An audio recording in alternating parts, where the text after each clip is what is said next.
Yo, what's going on, everyone? It's Brian and Jim here with Drink a Beer and Play a Game, and welcome to another episode of the Power Hour podcast. Yes, hello everyone. Welcome to episode 286. Thank you for joining us tonight. Hi, Bri. Hi, Jim. It's been a whole 24 hours since I've seen you. I don't think it's even been probably 24 hours since I've seen you. Me and Bri had us a family fun day yesterday that lasted for like 12 fucking hours. It was But, wonderful. Jim, it was so magical. There was snow, there was waiting in lines, there was cold, There's trains. there was trains, there was Christmas lights that I know you really cared about. Yep. There's reintroducing trauma to my daughter by putting her in bumper cars after being in a car accident 2 weeks ago. Totally not thinking of that. Oh, did that go well? Yeah. I mean, we live and learn, right, Jim? Oh, do we ever? Listen, just chalk that up to that's a psychiatry bill in the future. That's all that is. All Yeah, right. that's all. Just falls down shaking anytime she goes in a boardwalk now. That's gonna be wonderful. Just listen. Jim, just look at it like this. You already drive all the females in your life. You got to continue the trend. I have to instill in her the confidence that if she drives herself, then she'll be in control, and then there's nothing to be afraid of. That's right. But yeah, it was a very, very long day. Kids had an amazing time, but yeah, it was a long day. I'll say that for sure. Yeah, the kids had fun. That's what it's all about in the end. But at least I walked away with some beer from it. Because Yeah. tonight, from the Lancaster Brewing Company, I am drinking the Strawberry Wheat Ale with natural strawberry flavor. It comes to us, they're Lancaster Brewing, big old strawberry right there. If you enjoy a delicious, mild bodied craft beer, look no further than our award winning Strawberry Wheat. A Lancaster original since 1995, our classic American wheat is brewed with white wheat, two row, and caramel malts with a touch of strawberry for incredibly smooth and refreshing flavor. 4.7% alcohol, 25 IBUs. Jim, So yes, don't ask. very little head as it comes out, like nearly no lacing on there. Nice aroma, nice little fruity aroma. Jim, can we recall one other thing that happened yesterday? There is so much pride. Why don't you enlighten me? Um, some would say it was the perfect timing ever of a trumpet band to come by. Oh, son of a bitch. So we were at Dutch Wonderland, Lancaster, PA, and they had a like little marching band go around. It's like, six of them, stuff like that. Going around doing some random tunes, doing some Christmas tunes as they're walking by. So we had just gotten off the last ride we were doing. It was this train that takes you around the park. And as we're getting off, there's a familiar ditty. There's a little bit of a tune that hit the old nostalgia button for us. And if you've ever watched Family Guy and you saw the clip of Stewie falling fat guys with the tuba, they were doing that. The I will be putting that in here. and that was going walking by as I was getting off the train. And Bry's just standing there looking at me. I With a mean, shit eating grin on his face. Jim, I had no hand in that, Right, there but is you shit, can't. there is grin, and there is face. Can you deny either of these three? I can't. But can you deny that it was not perfect timing? Oh, it was perfect timing, all right. I'm sure you're missing a 50 in your goddamn wallet, so I'm sure. I'm like, guys, you got to do it. I had precious little time. Do you know it? Oh, you know it. I'm actually mad at myself. I never thought of something like that. So yeah, it was the stars aligned, Jim. All right. Sure did. Oh, speaking of stars aligning and stars in the sky, we're recording this on the 16th. It'll be out Christmas week, so should be out before Christmas. So if it is, Yeah. Merry Christmas, everyone. Happy holidays. Happy Kwanzaa, happy Hanukkah, all that good shit. Whatever the hell you celebrate. Enjoy, everybody. Yeah. Happy Even holidays, everyone. even a tip Uh top tat. do yourself a favor. I don't care what you celebrate. Get yourself some good beer, enjoy yourself, and take it easy. The easiest way I can put it. But yeah, I actually, while we were at the Lancaster Brewing Company, and it's funny because Jim and I, you know, we're when you're a dad, when you're on like any holiday things, like the go-to for our wives because they are sisters are like, "Oh, do you want to go sit with Jim? Oh, do you want to sit with Brian?" So me and Jim are like put over in the corner of the train. We're talking, and I hear him making reservations at this brewery, and I was like, "Did you pick the right one?" I was like, "Because there is a few places." Yeah, yeah, yeah. It's fine. It's the right one. And sure enough, as soon as I get in the car, I put it in, and I'm starting. Monica's like, "Yeah, I just talked to Sandy. It's the other one." I was like, I did ask Jim. Two things on this one, Brian. Go on. Number the first, I was texted by my loving wife, can you put in this reservation for 10 people? I go, okay. And it just said Lancaster Brewing. No detail besides Lancaster Brewing. So when I look up Lancaster Brewing, I see bar and restaurant, and I go, restaurant. Restaurant means food. Restaurant means reservations. So that's the one I goddamn went for. And then as we're putting the things in there, my wife goes, you did the wrong one. I'm like, what do you mean I did the wrong one? You said Lancaster Brewing. I put in Lancaster Brewing. And she went, fine, fine. I guess that's on me. I didn't specify with that little twinge in her voice. Also, I was starting to get visibly perturbed. So she was like, it's fine. It's fine. It's fine. It's fine. It's fine. It's not that big a deal. The anger monkey's just starting to come out. And she also wind up telling me that both her and her sister had come up with this idea, looked it up, found the number they wanted to call, and besides the fact that they didn't send me the number to call, both of them went, I don't feel like calling. Let's just send it to Jim. He'll call.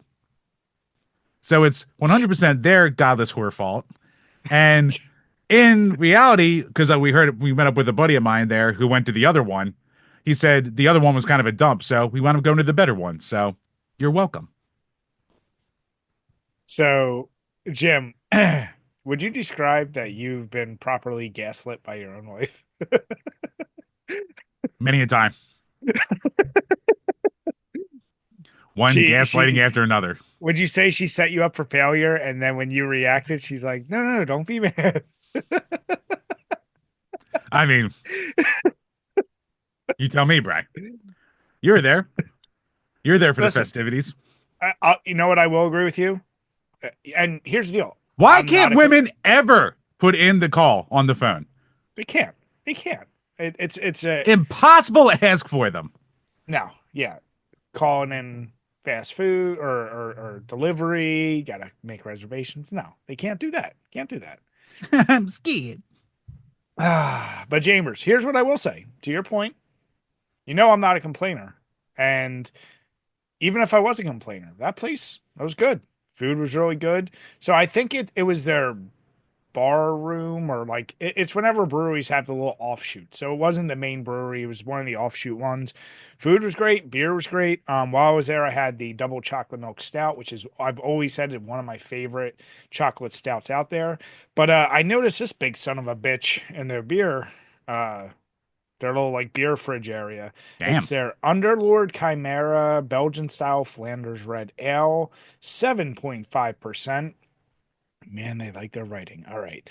Presenting our first 2019 Underlord Series release Chimera, a truly unique Belgian style Flanders Red Ale aged on apricot puree and Pinot Noir barrels for 19 months, resulting in a complex union of ripe cherry Pinot Noir flavors and aroma, with notes of apricot and tart candy, interlaced with subtle Belgian ale yeast and light oak undertones. We then elevated carbonation levels to further focus flavors and deliver added effervescence to the palate. Oh. So, I have a special place in my heart for Belgian style Flanders Red Ale because when you and I first started this site, one of the first like Christmas gifts Monica got me was I've talked about before, like Beer of the World Club. And I think the first beer I got was a Flanders Red Ale. And I remember thinking like, oh, this is like fancy. This is something I don't see. And it is a style you don't see very often. The beer itself, it's just very, I call it like muddy brown with like a hint of red. But yeah, the flavor is not something I can really describe. I don't know if you're familiar with Belgian ales. They all kind of have a very not like wine, but very fruit heavy flavor, but they're like boozy too. Yeah, they definitely are. Yeah, so they're very much a sipper style beer. 7.5%.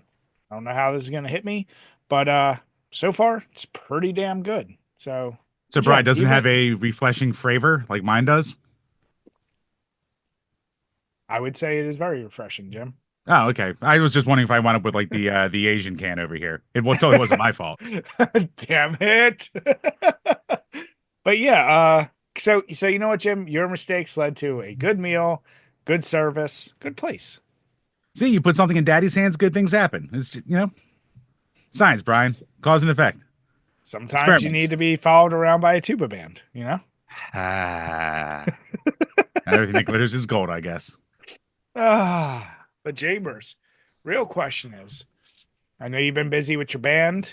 Um, Holidays, I'm sure, have been tying you up.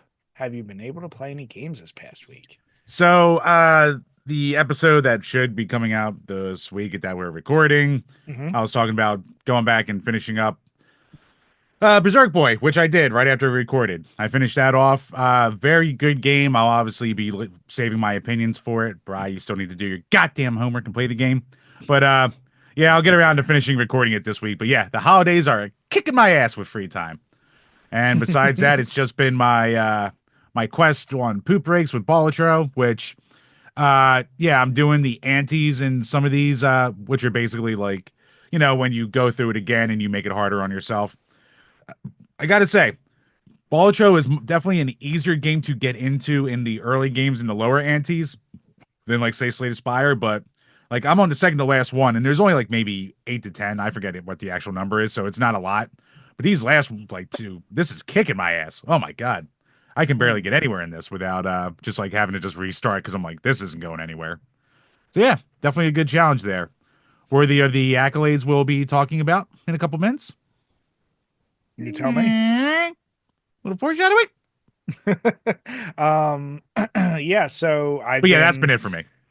nice. I've been diving deeper into Red Dead Redemption 2. Enjoying it. You know, it's a game, obviously, like any GTA or anything. Like there's a story, and then there's all the other shit you can do. So you just appreciate the world. Game any more accolades that everyone already has. But I decided to try a game that I started seeing on social media, and you and I talked about a while ago that I was excited for, which is Marvel Rivals. Mm. Um, as someone who's put all of 30 minutes into Overwatch, I have no experience with hero shooters or anything of that kind. So, I just pick it up. I'm like, okay, I guess I'll be like Punisher because I guess I'll need to learn a shooter. Um, First game, I was dog shit. Second game, I went on like a 15 kill streak. And yeah, I see the appeal of it. I can also see and I guess it's true of all hero shooters, like there's a very big depth chart. Like you have to understand roles on teams and like it's not like what we're used to with Call of Duty and even like friggin' um battle royale style games. Like you have to like serve your specific role very specific, like purposefully, and ton of characters, a lot of kind of randoms in there. But so far it's pretty damn cool. I don't know. I mean, to just anytime you've played a Marvel game where you can be as many heroes as you can, you're always like, ah, this is kind of cool. But yeah. Yeah, it's funny because like I'm seeing very mixed stuff on the timeline about how people are actually liking the game, but I'm more seeing people talking about how like it's putting an eye on such like you just said random characters like Jeff the Shark, Jeff the Land Shark, and Squirrel Girl have been getting like more love thanks to this game than they ever have as characters in the comics apparently. So apparently Jeff the Land Shark's like super broken. So there you go. I mean, yeah, when you watch the videos, I don't know who the fuck he is. I don't know. Was he creative for this game or was he an original? Like, was he an actual character?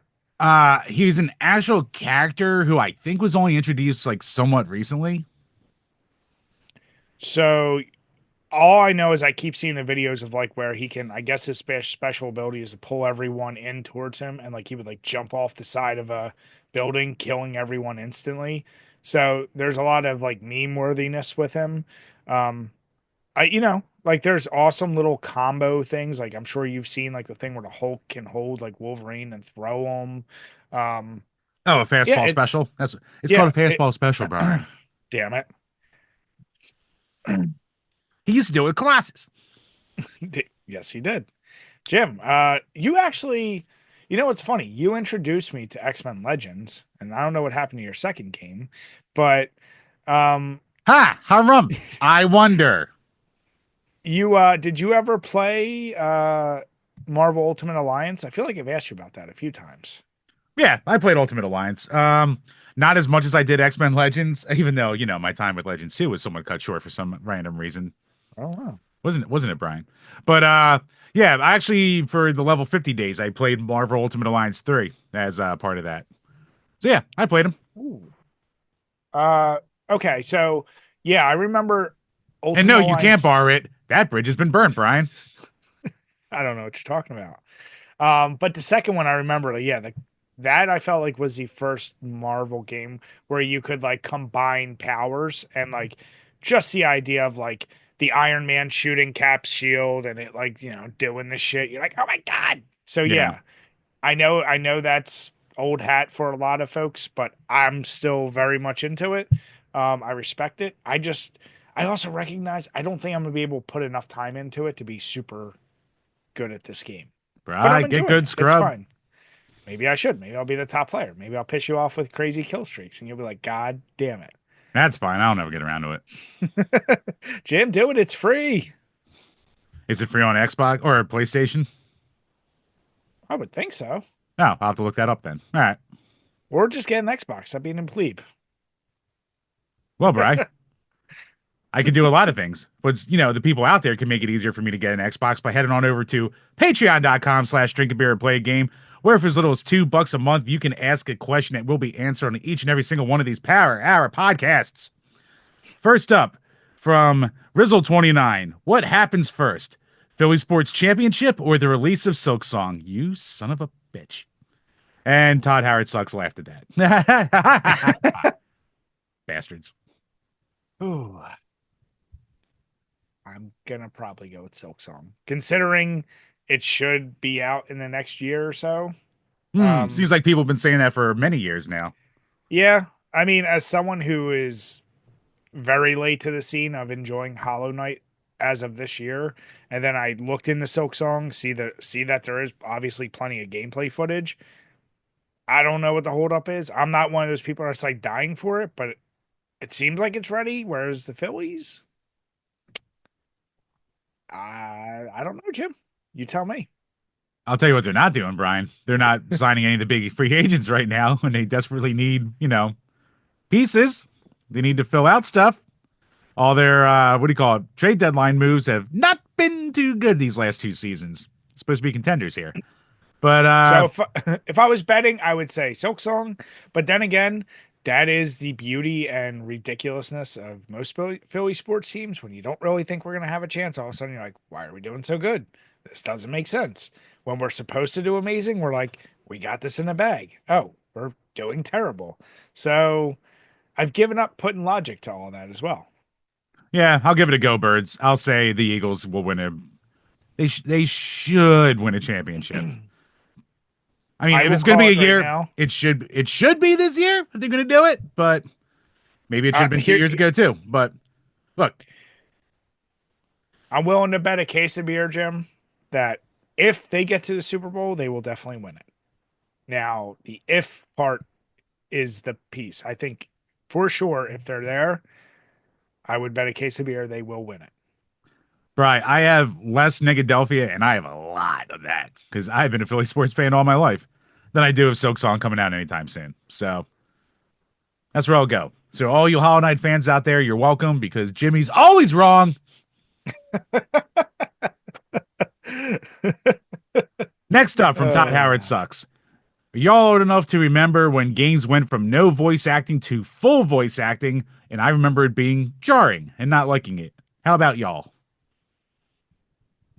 yeah, I mean, all voice. Yeah, what generation would you say? Would you? Because PlayStation.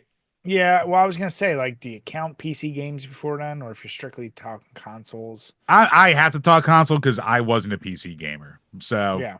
yeah, I mean like Arthur's teacher trouble I had, and I think that was voiced, but that's about the extent of my PC gaming as a kid.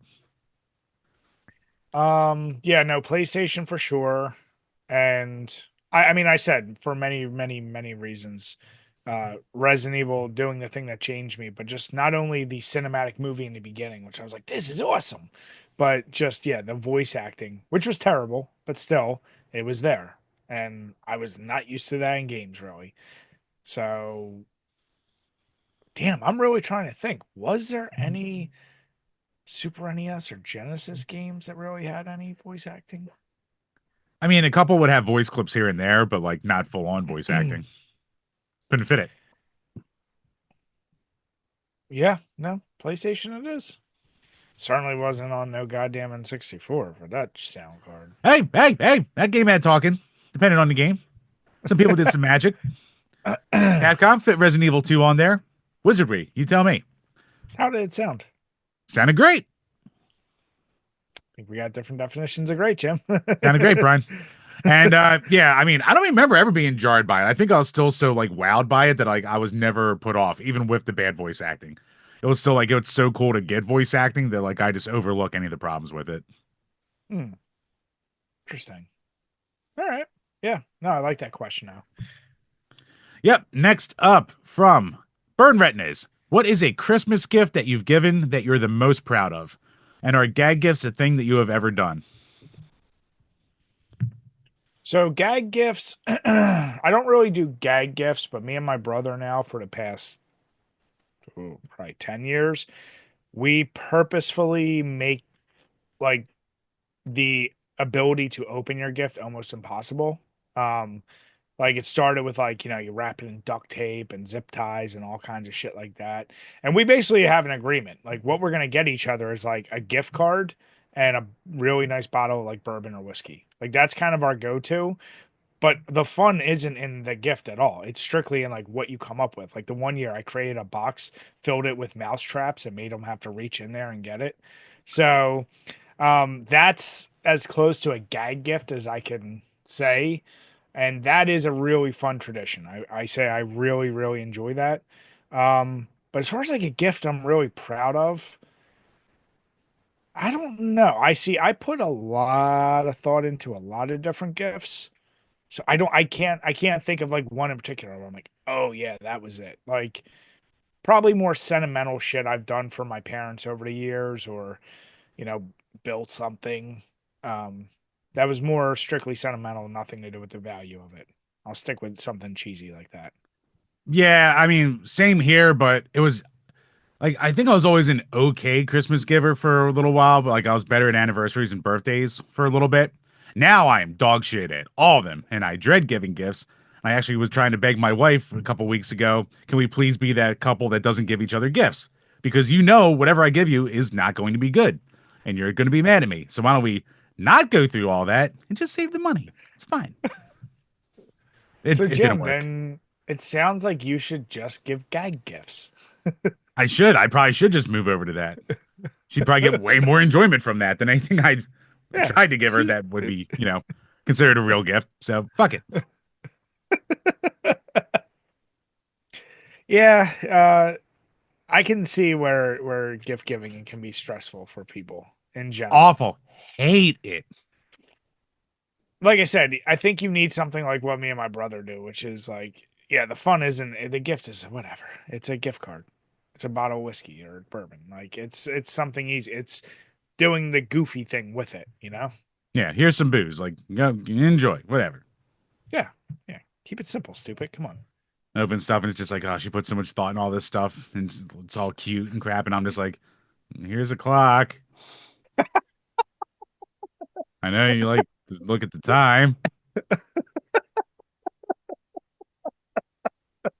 Happy Jim, anniversary. Jim, just do yourself a favor. Learn from Dutch Wonderland. Do not get your daughter anything to do with bumper cars or cars, okay?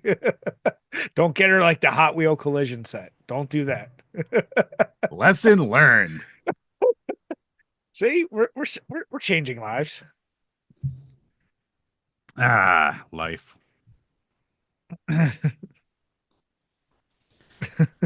But yeah, that just stumped myself there. But yeah, that wraps up the questions for this week. So once again, thank you to everyone out there for all the support. As always, head on over to Patreon, check out those tiers. There will be a Krusty Corner going up this week as I look at the most searched video game characters on a certain site that we all know and love. So make sure to check the description. Little as $1, you can get all that bonus content as well as game review requests and all that other good stuff. The video game reviews will be coming after the new year. It's the holidays. It's just too much. So sorry, everybody. Yeah, no, but thank you guys. We truly, truly appreciate it. As we said, leading into the new year and everything, make sure if you're supporting us, get those questions in, even if you want to double, triple up. Doesn't matter. Get them in. We love hearing from you guys. All right, Chambers. So, big thing happened last week, the Game Awards. And I know we touched on the nominees. Um, Semi predictable in the winners. Like, some would say we talked about articles that called out like who's probably going to win. And yeah, big game that took a lot. Astrobot took game of the year, best game direction. What else did it take? And there was the best action adventure game, best family game. I mean, it cleaned up pretty well. And Yeah, your game, why don't you let the people know? What's good your old game ball. win? Good old Bolotro took best independent game, best debut indie game, and best mobile game. It's a great mobile game. It's a great phone game. Why did I? It I works never great on took the that phone. away from you. It's crazy how they ported a game from computers over to the phone so well. So good on them. Yeah, Not it's even made basically for the phones solitaire. and took over It's by storm. basically solitaire. Yep, but then some of the other big winners over there, best narrative and best art direction went to Metaphor v Fantasio. The fuck Uh, is metaphor? Get out of here with that shit. right, fucking get some culture with RPGs and No, Japanese crap. no. Best score, Final Fantasy VII Rebirth. Like, okay. Best audio design, something you've been wanting to get around to, Bri. Good old Hellblade 2, Senua Saga. Yeah, I'm excited for that. Also winning best performance. And then like, innovation and accessibility. I mean, it's a nice category, but I mean, I guess Okay, here's my I guess I question with shouldn't that. say who cares, but I mean, come on. We What? we But we, like, we I have the look better at and lesser categories here, you know? like the innovation and accessibility. Like, I see Call of Duty Black Ops 6. Like, what is it they're doing? Like, I don't know. Maybe I need to look more into what that specifically means. Because like I remember like didn't one year someone win because they're like we made a colorblind mode. Yeah, there's stuff like that. So whatever options they put in there to make it, more accessible. So and maybe they just put a shitload in there. I'm not sure. Yeah, Seems best fighting game went to Tekken 8, ongoing went to Helldivers 2, which that was one I'm actually shocked, right? Like and best how multiplayer game also went to Helldivers. yeah, I mean I that's one game that I don't want to say came and went, but like it was man, nobody could stop talking about that game. And it is really fun, I will say that. But yeah, I'm actually glad to see that it won. Yeah, I'm sure our boy Nerdy Nick was loving that because he put like 400 some hours into that on his PS5. Uh, yeah, a whole bunch of different winners down there. Best adaptation goes to the Fallout TV show. I am fine with that. Most anticipated game, which I think is such a stupid category. Go ahead, GTA 6. How was that not going to win? Yeah, like honestly. And yeah, then like crap like best esports team, best esports athlete, all the whatevers. Best esports game, League of Legends, which has been around for like it's so funny to see like Counter-Strike 2 on best esports game, considering that's You're been like, around come for on. how goddamn long. Dota 2, League of Legends, like, yeah. I mean, they're still the most played ones out there, but it's still like, wow. It's insane. Yeah. No. And obviously, I think there was not. I mean, there's always. I don't even want to call it controversy. I'm not willing to give it that. There was like, oh, okay, with the A announcements of kerfuffle. games. Yeah, like so, The Witcher 4 was probably the biggest one that spawned it. You right away. Here's the deal. What I don't believe is there was that much of an outcry of people being that mad at Witcher 4 versus probably like 5 people doing that, and then the rush of people being like, "See, these people are mad because of the female protagonist." It's like, was it people or was it like 5 or 6 dudes? Because I I saw nothing but mostly positive shit about that, other than your tweet about it. You're saying like people were saying that's ugly or something, but outside of that, I saw mostly positive. So I don't know. Yeah, I mean, there's a couple early ones. I think everyone's just we're so embridled in the culture war that like you see one, then it's just like, oh, here we go, and then the floodgates just open. So it's whatever. Yeah. So that's our coverage of the Game Awards. Sorry we can't be like the good people, our buddies over Gamers Week who turned out their review episode the next day. Goddamn workaholics making us look bad. Hmm. But yeah, speaking of controversy around the Game Awards, there is one developer who is on who a game that was loved by a certain section of the gaming community. It was the saviors of the anti-wokes, Bry, for not pushing their DEI on people. Black Myth Wukong. And like it won a couple games. I think it won like best action game. And apparently the developer was expecting way more to come from the Game Awards. As the studio wrote their Game of the Year acceptance speech 2 years ago and questions the criteria of the Game Awards. So, what do you call it? Let's see here. The CEO and producer Feng Ji just went on a tirade on Chinese social media platform Weibo, where he questioned the award-winning body's decision process. So he says the Game Awards this year Uh, uh, conceded uh, what? Oh, do it through chat. accent appropriate. Nope, nope, nope, nope. Not You today, already did. FBI. You already did it with your beer. Nope, nope. That was the beer's fault and not mine. But yes, this is translated by ChatGPT. The Game Awards this year coincided with a major update for Black Myth Wukong. For me personally, this project to span 7 years has officially come to an end. The four nominees were a first of the four nominations for Best Action Game, Best Art Direction, Best Game Direction, and Game of the Year were a first for a Chinese game. Ultimately, we took home Best Action Game and Player's Voice. Especially winning Player's Voice was gratifying. Yet, I must admit there's a sense of loss and regret. More than anything, though, there's a letting go of illusions. The games nominated this year were all exceptional, but honestly, I still can't figure out what the criteria were for Game of the Year. I feel like I came all the way here for nothing. And then he keeps going about how feelings and frustrations, keeps talking about the Chinese work ethic and all that kind of bullcrap and how it could be the start of great things for Chinese gaming and cultures. What? All this bullcrap. What? They're hardworking people.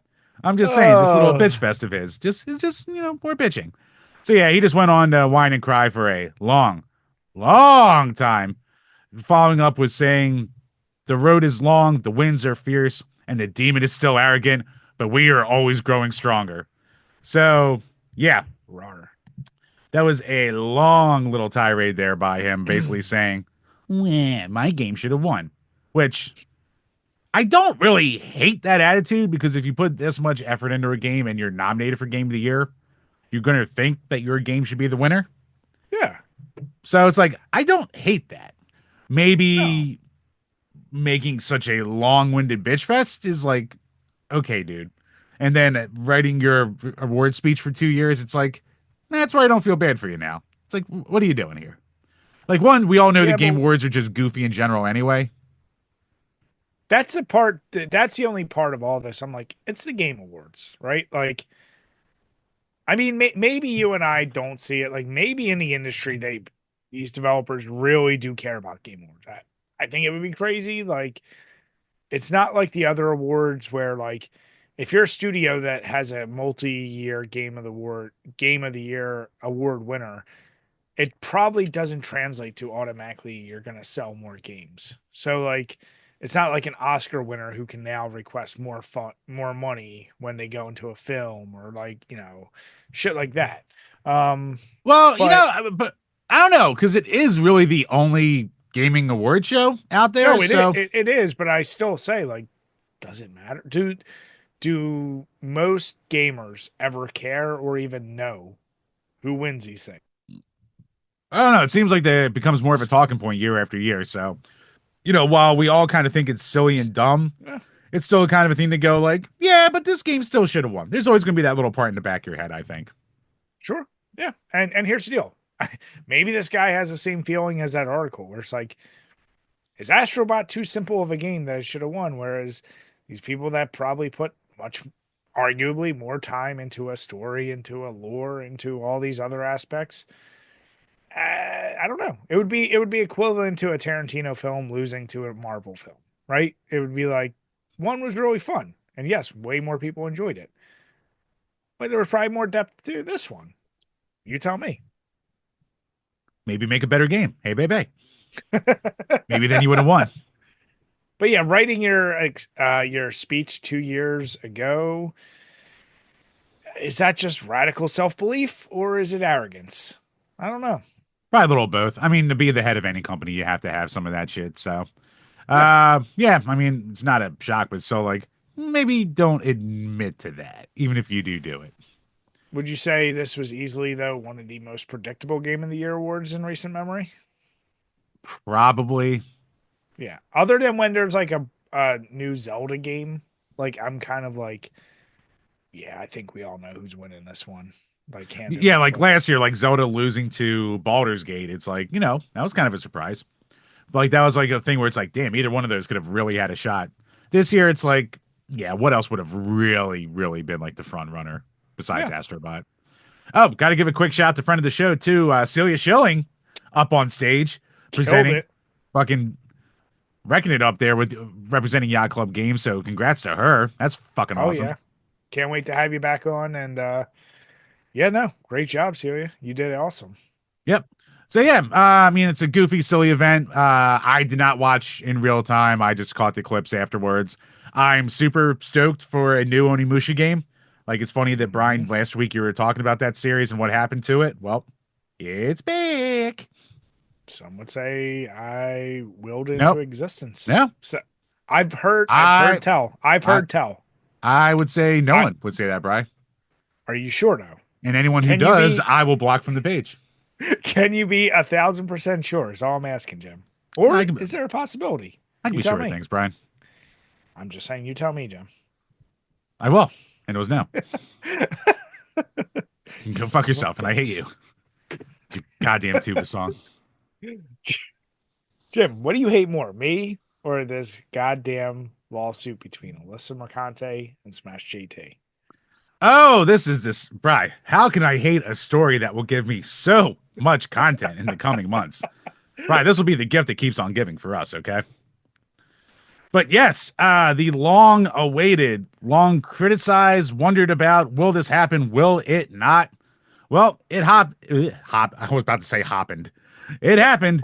Alyssa Mercante has, as of what day was that? December the 11th, a full 5 days ago. Feels like a lifetime in internet times.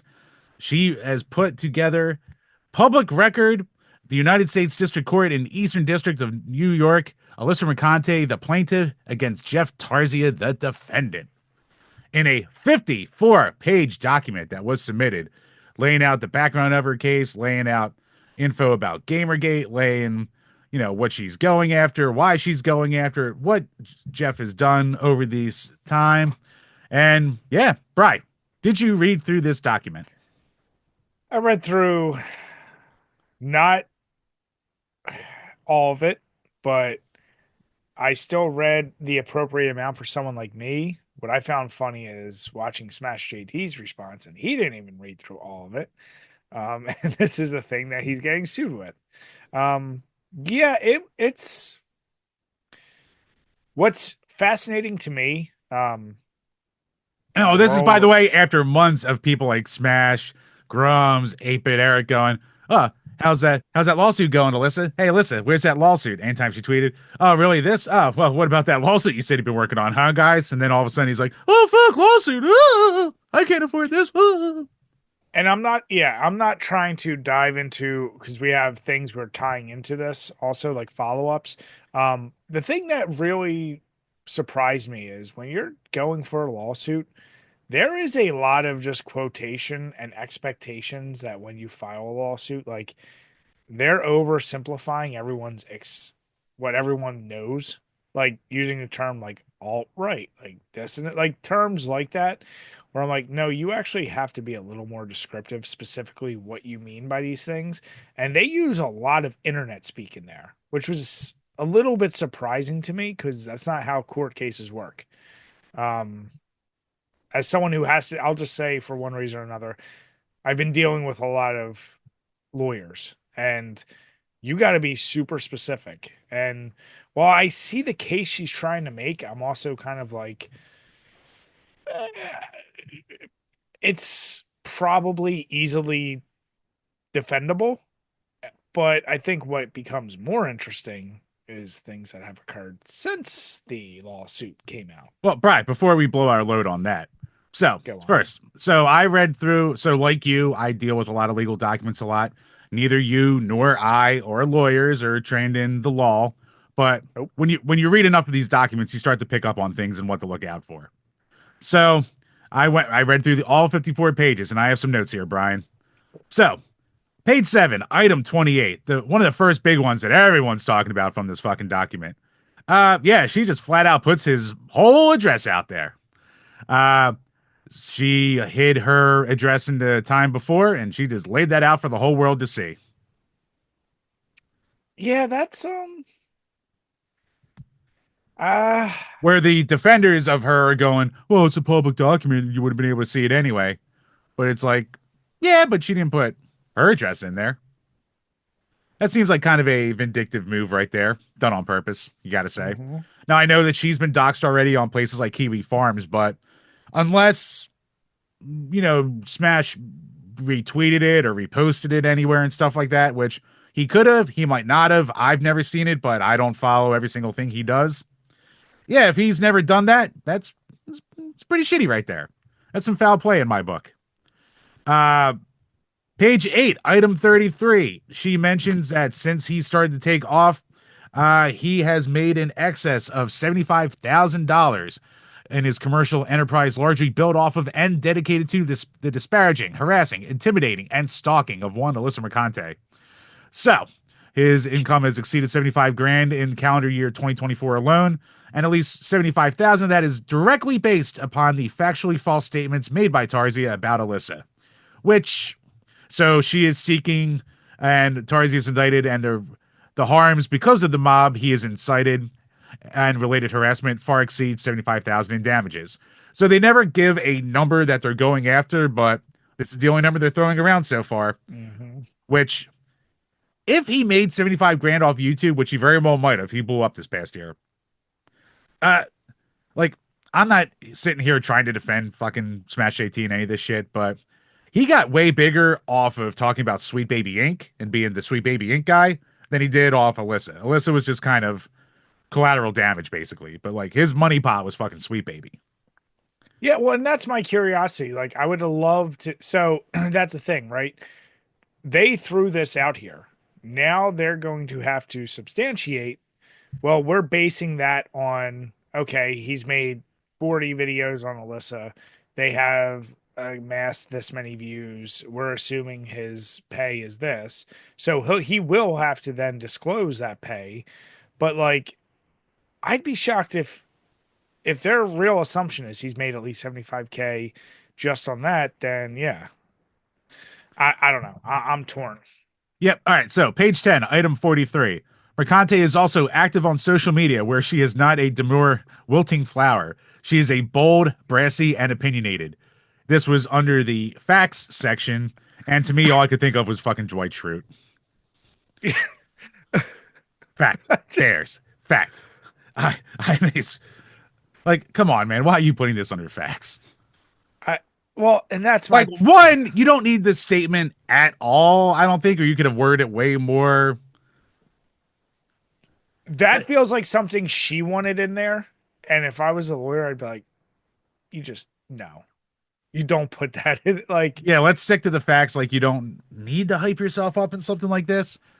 More, I guess, more professionally word how it's like she is not the type to back down when people are going after her or something. Like, I get it. Like, I get what they were going for there, but that just reads terribly in my mind. you even if that was the case, you don't need to you should not be putting that in there, period. Like you were saying, like I just yeah. Facts. Facts. Yeah, but here's a couple items down more in items 46 and 47. As a result of the dedicated campaign against her, Mercante left her position at Kotaku, and without Jeff Tarzia's relentless focus on Mercante, Kotaku's managerial staff would have never felt any pressure to part ways with her. And I'm not 100% sure, but I think this might be the first time it really like says kind of what happened to her at Kotaku when she left.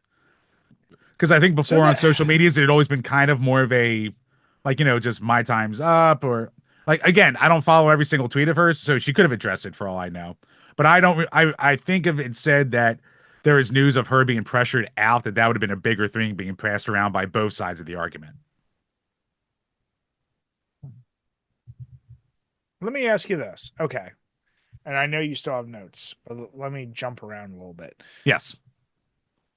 Let's assume that that fact is true, that his making videos on her really did fuck with her and really did cause her to felt pressure to leave Kotaku. Is that enough for this lawsuit? I, And this is like I'm saying just strictly on that. Like imagine if for some reason someone was harassing you, and in theory that was enough for you to be like, you know what, I can't work at my place. Like I don't know. Like I kind of feel like you just made that factual statement. She's someone to not back down. She's someone that like kind of takes it on the chin. Like she personified herself like in those videos, like a fuck you attitude. And then this one guy is particularly the one that set you over the edge. I, I know she's human, but I'm also kind of like, really? Did he have that much of an effect on her? and it's funny because later on in the document, it doesn't read that her parting ways was even like, it was definitely partially caused by him, but there were other factors at play that really went to it too. So, uh, page 12, item 59. Prior to March 13th, 2024, Tarzi was a small time pundit with a large pond of influencers, which is right. Like, this is the beginning of all the story and all that stuff, where he really was only at the start of the year sub 20K subscribers after really putting a lot of time into YouTube over the years. And he just blew up over this entire thing. And then, like, basically, she spends the next bunch of pages going through his tweets, what he says about her, what he said about Sweet Baby, what he said to other creators in the field, how he's harassing them. There's a lot of stuff there that you can read through. Um, Next item, page 22 for anyone who's skimming through all this. Basically, he starts off about when he crosses the line.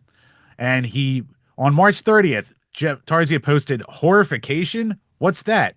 Like what Alyssa McConte does sucking dicks in her time off for money from the Smash JT Twitter account. And that's when I go, oh, this is where her case really comes from, that she can have an actual case against him. Because up until this point, everything just looked like mean words on the internet. Like you could maybe make the case of harassment or stalking. I think that would be a very tough thing to prove. But if you have him saying you suck dick for money on the side and you don't, or you put it in his thing to prove it, there's your smoking gun, basically. And she goes on to show, tweets where people are talking to Jeff and they're going, maybe you should take this one down. Like this could be used badly against you and all that. And more times when he's basically calling her a whore and crap like that. So there's a whole bunch of items about that going on. Till you get to page 31, item 146, where Brian, someone that we just can't seem to escape these past couple weeks. The streamer Destiny attacked Mercanti for her coverage of Hassan Piker, digging up a 2-year-old article written about Piker by Mercante, where it goes on to say on item 150 that based on the actions of Tarzia, multiple persons contacted Geo Media to complain about anti-Semitism from Mercante for appearing with Piker. And I don't know if it's so much him because Destiny was the one who did a lot of talking. I'm sure he didn't help it, but Destiny was the one who really brought the thing of like, oh, Hassan's really going hard on the state of Israel right now. If you go against Israel, you're anti-Semitic. So because she talked to Hassan, then she must be anti-Semitic too and agrees with his views. And apparently that's all what got sent to pressuring them to basically parting ways with her. So I'm sure like Jeff had, a lot to add to that, but it seems more like Destiny as far as her being pressured into leaving was more the smoking gun from there. At least that's how this reads to me. Hmm. But yeah, going on to page, yeah, then they talk about when she sent the cease and desist that we talked about a couple weeks ago. And then page 33, item 157, where on September 30th, after receiving a retraction request from Mercanti's counsel, Tarzia posted false statements regarding her counsel to his Twitter timeline, falsely claiming that her counsel did not work at the firm that he claimed. So that's another big oopsie by him. Uh, page 39, item 167, where, oh yeah, then there's more things where other YouTubers are telling him, you might want to take this down, might want to recant this is a bad look, all that kind of goodness. Where, oh, wait a second, page 39. God, there's so many things to go through. This is a hell of a document, Brian. But no, this is my second to last point. Tarzia claimed that it was Mercanti who approached him after he began his End Kotaku campaign, when, as shown in paragraphs 59 to 73 above, Tarzia had already targeted written articles about Mercanti and called her out by name. Basically, when he was going to get his lawyer and doing streams with him, saying that he had never heard of her, which under certain timelines, which he definitely had by that point. And then you finally get to page 42, where the first cause of action and defamation per se, and then it starts to go through what they're basically trying to get out of this lawsuit until the end of the document.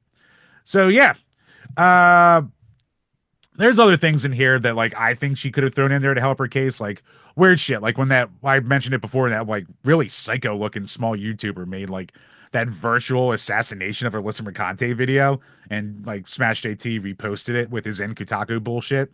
And yeah, like there's probably other crap that they could have thrown in here, but they tried to somewhat keep it as concise as possible with also that weird girl boss line. But yeah, I think the long and short of this is it's going to all come down to what the jury's probably going to think about him calling her a whore, basically, and saying she sucks dick for money, basically calling her a prostitute.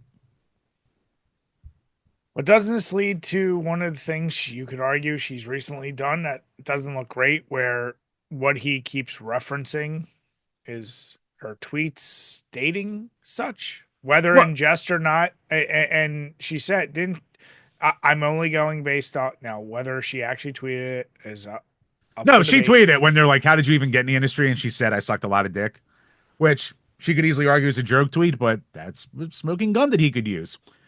Now, anything else where she's admitted that she's done sex work before, but she basically just said that she was a cam girl before. So there's a big No, difference but between my being a point cam is girl like, and being a prostitute. so, but the point is, like you said, the smoking gun is, even if she made it as a joke, then his defense is going to say, well, his response was a joke. It was a joke to the joke. So, yeah, I don't know. Like, and then that leads to what she's recently done, or what appears to have been done, which is deleting a lot of her old tweets, specifically those ones that he's referenced in his video, and how that's probably not the right move, because when you delete that, you also delete a lot of evidence of anyone quote tweeting it or whatever. And it seems to be the thing she's deleting, and she's going on a deleting tirade, is all in reference to this lawsuit. And that's not a good look. Yeah, so Smash's lawyer, Ron Coleman, which I don't know anything about this guy, depending on who you ask. Some are saying he's just like a clout goblin kind of internet lawyer, and some are saying he's an actual lawyer. So I don't know. It will remain to be seen how good he Could be is. both. Could be Could both. could We don't know. easily be both. Yeah. So or it could be none of it. Nothing you can sue me for there. But yeah, basically he went on to post about how the state of social media evidence today, from another document about like spoliation, sanctions, and staying social media savvy. All the aforementioned cases involve social media evidence that played or could have a key role in the case, were it not for the fact that the evidence was either intentionally deleted, not preserved in a proper or timely manner, or both. In most, there were significant penalties applied as a result of the failure to preserve. The law was clear that attorneys bringing or defending claims in litigation must appropriately supervise the preservation of evidence. Exposure to sanctions or tort claims for the loss of relevant data, documents, or physical evidence can be substantial. So, for those who don't read law documents, yeah, if you just go after the fact and start deleting a ton of shit that could be considered evidence and used as evidence that you can't prove, you can get slapped for that. So, that could be a big one. That could be another big. That could be a bad move right there. So you got that going. Plus, with this lawsuit, as you alluded to, uh, you could say Smash has been kicking the beehive where he kept tweeting, "Where's the lawsuit at? Where's the lawsuit at?" So she hit him with it. And then he started a Give, Send, Go campaign to help fund uh, basically her suing him. He had a goal of 25K, and as it stands today, he made over 53K. And this was the 25K was the direct retainer fee for what's the lawyer's name? Ronnie Coleman. Ron Coleman, yeah. Isn't Ronnie Coleman wasn't he the like weightlifter, like the bodybuilder? I have no idea. I'm pretty sure he was. Um, Tangent. But yeah, so dude is already with 933 people giving, he's made 53K on this. So here's the deal. If you are Alyssa McConte and you see that, how furious are you right now? Uh, I mean, I'm sure she's absolutely livid right now. And how can you not be? And it's just like, of course, once he started posting this, everyone started posting stuff that he said in the past, where it's like, do you really need to do a GoFundMe for this crap? Where he's boasted about making hundreds of thousands of dollars off of his GameStop profits that he had. He has his story here saying that he's tip dipping into his kid's college fund basically to have the council of fucking, Ron Coleman before he had this GoFundMe going up there, or Give Send Go, whatever it is. And Yeah. yeah, but I mean, in the past, he's bragged about all this money he has, all, the money he made off GameStop. I'm pretty sure I remember him buying a vacation house in San Diego. I could be wrong about this, but I'm pretty sure he has a vacation house that he got just from his GameStop winnings. And with the docs, you can easily look up his address. It may only be a 1,600 square foot home, but it's in California, so that's $1 million value right there. So nothing about him is screaming that, not to take away the 25 grand isn't a big chunk of change at one time. But I don't know. This crap don't flush when he says he needs to dip into his kid's college fund in order to have this retainer here. Like if you have a vacation house, like fucking sell your vacation house. You don't need to. If you're really this worried about fighting this crap. So yeah, I'm not very sympathetic to the plight right here when he's begging for money. So I'll say I'm not sympathetic, but then again, I can't hate on him for doing this because it's like, why spend your own money if people are willing to defend you on your behalf? Yeah, I mean, I get it. I wouldn't want to spend my own money either.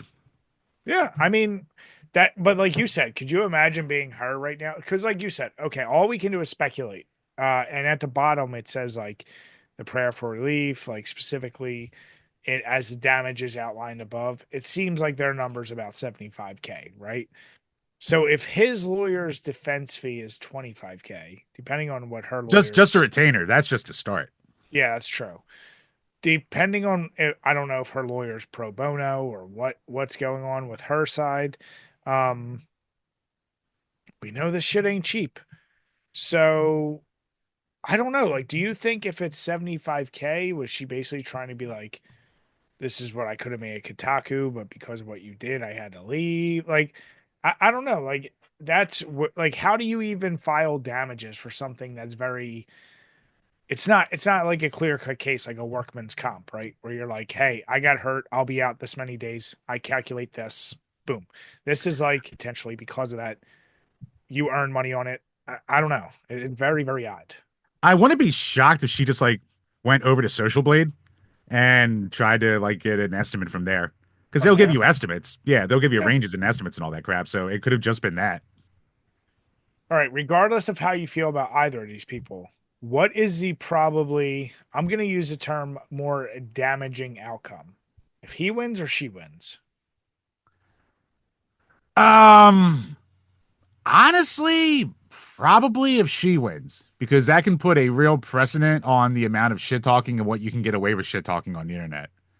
Because up until this point, there have been a lot of court cases, like famously, like Ethan Klein when that guy tried to get him for slander, or like when Maddox tried to sue Dick Masterson, even though he sued for 20 million fucking dollars, but for basically saying mean things on the internet. There's been a lot of cases like this, and for the most part, the defendants kind of won. There could be some outliers there, but Sure. if she wins that, like that changes the whole scope of like commentary on YouTube and shit talking and shit slinging on the internet in a lot of ways in like this sphere. So, Yeah. like if Smash wins, then it's almost just going to be business Par as for the usual. course. Yeah. Yeah. Where she or this if she wins, that could have real impact on a ton of how YouTubers make money. Yeah. Well, like you said, I mean, how many drama channels that when someone's a hot topic, they'll make a ton of videos because they're like, oh, they're chasing the views. And oh, this person seems to be a lightning rod. So I'm going to keep reporting on them. But yeah, if it's like, hey, this person's really hurting my feelings by continuing to do this, and it dips in. Is it First Amendment or are you damaging someone? Like, I don't know. It's a weird, slippery slope. Yeah. And even though still it's like, it could just be mean words, but how do you act shocked or act like a victim when you go, well, where's the when you keep egging it on too? It's like that's just fuck around, find out at that point. So it's weird. Like I honestly don't know how this is gonna go because I think in a lot of ways like she's shooting for the stars, but she does like have some legitimate gripes in here. But with precedent on the internet cases right now, like I don't know. I think she has an uphill battle from a technical standpoint, but him having a flat out tweet that called her, says she sucks dick on the side for money, that might be enough. You never know. You get the right judge or jury, that could be all it takes. Yeah, it'll be. We'll see if it even gets accepted, right? Like, it doesn't have to be accepted to go to a jury. That's just what they're requesting. Yeah, I mean, smash He like Ron Coleman could be he the could best say, lawyer in the world you and they know, could get it thrown out beforehand. Or it could go to yeah. trial. You never know. It'll be I mean, interesting he to could follow. literally be like, he raised 53K, right? Like, his lawyer could maybe talk to her lawyer and be like, you know what, we'll settle and give you 10, and it could just be done. And then he could turn around and make 10 more videos on her and make the money back. Like, I that's where I just go from her side. Even if she wins, seeing that he's already got 53K sent his way and that he has the ability to make more money on this, isn't that a constant losing battle? I don't know. I almost think she's in a position where she can't take a settlement. Because if she does, then all anyone will ever say is she just did it for the money and Yeah. that she didn't really care about what happened. I don't think she's in any position where, unless she wins like 10 million bucks off the guy, I don't think there's any way that she can do it and save face, basically. Like she has to just go for the jugular on this one now. All right, so Jim, here's the thing. Alyssa is your sister. What are you telling her to do before she files a lawsuit? What are you telling her to do in this whole situation? Uh, Probably lay low, get your evidence, bide your time. And hell, I would have probably told her to start deleting some old shit too. But I would have told her to do that before she filed and not after. And Jeff is your brother. What are you telling him to do?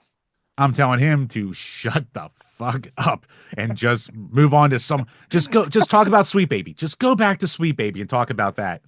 Or suck Grums's dick about some other topics. Like if she already did one legal filing towards you, don't say where's the lawsuit, Alyssa. Like he Icarus the shit out of that. So, if he loses this lawsuit, this is all his fault because he just kept egging it on. If he wins, does he become more emboldened now? Oh Jesus Christ! For the love of God, if he wins, he's already annoying. He will be insufferable at that point.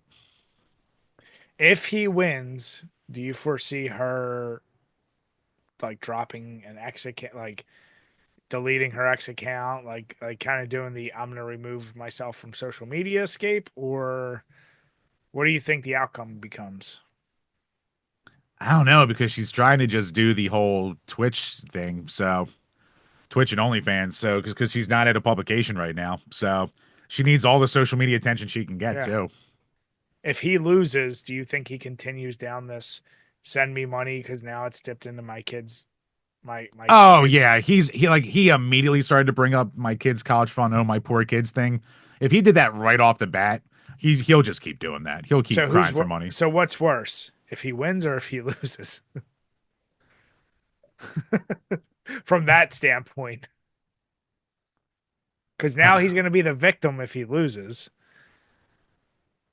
Is he a better loser or winner? Better loser because he won't be that different from how he is now. Or no, I don't. Oh God, Yeah, I don't know. it's a tough one. It's awful either way. Yeah, Yeah, I mean, I still think oh God, I don't want to have to see his tweets if he wins. Oh my God, because I mean, Jim, he'll just be worse. this all goes back to why I can't ever be the internet guy. Like, I have a just a firm belief, and like, I don't believe in this style of life. Like, if you talk shit, meet me in person. We can settle shit. Like all this goofy whatever. No, like you're both grown ass people. Come on, what are you doing? You both know what you were doing. Grow the fuck up. Stop involving lawyers. Stop clogging our justice system with this stupid shit and move the fuck on. That's it. Yeah, and I mean, either one of them, like, if you're really taking this seriously, then almost like you said, act serious. But Yeah. Jim, we got bigger problems in this world. We got drones everywhere. All right. Can we worry about that? Stop worrying about this shit. they're fine, Brian. They're just doing little testy loos. It's just little toys they're They're, playing with. Nothing at all is happening. There is no it, surveillance. Nothing is being looked for right now desperately. It's yeah. fine. There's It's no totally radioactive material that's potentially missing. It's fine. totally normal thing to happen. It's fine. So, Chambers, I know you picked one of the most, if not the most popular beer from Lancaster Brewing. What'd you think of it? Um, it's good. I'm actually like Hmm. I'm not in love with it. Maybe I was hoping for you know what it is? It's a very good wheat beer with that littlest hint of strawberry at the end. I think I was more expecting like a full on sour beer. Whereas this is definitely more wheat Bitch, bitch, forward. bitch, bitch, bitch, bitch, bitch. Likes what I likes. And like you know what it weirdly gives you the aftertaste of besides just like strawberry? Like dried strawberries that you would eat in cereal. Like it gives you Okay. almost that Like kind of Special flavor and K? texture. Yeah, it tastes like Special K at the end, which is not a bad thing. Hmm. Don't get me wrong. No. It just isn't like what I was expecting. Like, I mean, it drinks super smooth and like you can enjoy a bunch of these and it's not like overly sweet or anything like that either. So, yeah, it's a solid, very solid beer. I think I was just expecting more flavor wise. Yeah. Well, if you ever go back or you get the ability, get one of these bad boys. It's packed with flavor. I'm almost done the bottle. I'm saving a little sip for a little something we're doing pretty soon. So yeah, it's damn good.